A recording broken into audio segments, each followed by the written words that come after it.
გამარჯობა, მოგესალმებით, მივესალმებით თქვენს მაყურებელს და მადლობა პირველ რიგში თქვენ. მოგეხსენებათ, რომ სულ რაღაც 8 დღის წინ დაუკრძალეთ ჩვენი მეგობარი, მსახიობი, რეჟისორი, დრამატურგი ოთარ ქათამაძე და დღეს მქონდა დასის კრება. პირველი კრება ოთარის გარეშე.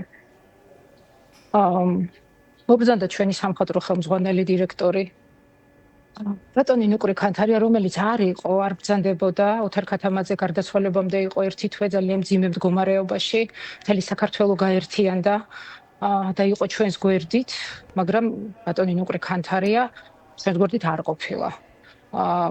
როცა გარდაიცვალა, რა თქმა უნდა, ვიფიქრეთ, რომ ის ჩამოვიდოდა, ან თუნდაც სამძიმრის წერილს მაინც დაწერდა, რაღაცნაირად რაღაცა ფორმით მაინც იქნებოდა ჩვენს გვერდზე, თეატრის გვერდზე, მაგრამ არა.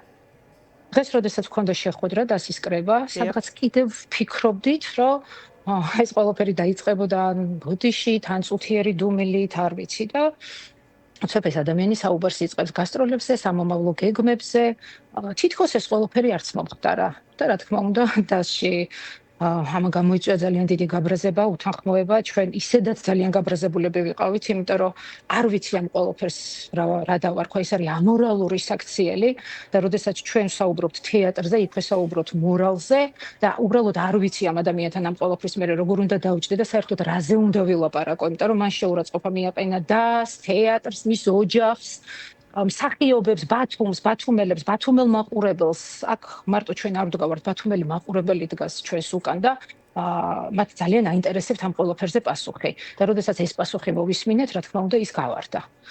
არ ვიცი ამ ყველაფერს რა დავარქვა. ჩემთვის ეს არის უბრალოდ ამორალური საქციელი.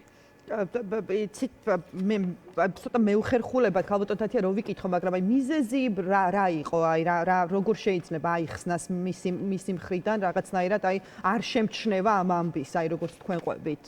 არ ვიცი, ეს რამით იხსნება, როდესაც საუბრობთ გარდაცვალებაზე 42 წლის ბიჭი, ახალგაზრდა ბიჭი, შენი მსახიობი, შენი ნაწილი, თეატრის ნაწილი, ის ხა ხო პირველი სახეა თეატრის, ხო, ყველაზე პირველი ჭირისუფლეს იგივეა მიხვიდე და ჭირისუფალი არ დაგხვდეს სამძიმარზე. ზუსტად აი ეგეთი გარემოება იყო. არ ვიცი, ამას სახელი არ ქვია. ალბათ ამაზე თავად უნდა ილაპარაკოს, თუ რა თქმა უნდა ამის ძალა აქვს, ამის უნარი და თუ ამას საერთოდ გამართლება აქვს. ჩემთვის და ჩემი კოლეგებისთვის ამას გამართლება არ აქვს.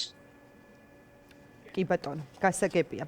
მადლობა თათია, მადლობა. მადლობა თქვენ. მადლობა. კი